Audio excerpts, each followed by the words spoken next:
தமிழ் வருட பிறப்பு நித்திய அமிர்தமில் இன்றைக்கி லஞ்சு ஸ்பெஷல். நித்திய அமிர்தம் லஞ்சு ஸ்பெஷல் மினி மீல்ஸ்.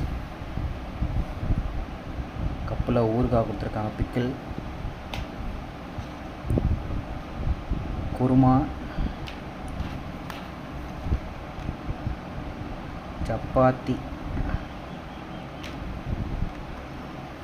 இது என்ன ரைஸ்? இது கர்ட் ரைஸ், பொட்டேட்டோ ஃப்ரை. இன்றைக்கி ஒரு ஜாங்கிரி கொடுத்துருக்காங்க, ஜாங்கிரி ஸ்வீட். தமிழ் வருஷ பொறுப்பு கேசரி இருக்கும், இன்றைக்கி ஸ்வீட்டு. லைக் சாம்பார் சாதம்,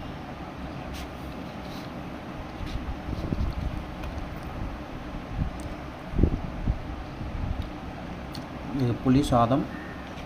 நீங்களும் தமிழ் வருஷ பொறுப்புக்கு என்ன சாப்பிட்டீங்கன்னு சொல்லிட்டு கமெண்ட்டில் சொல்லுங்கள். பாய்.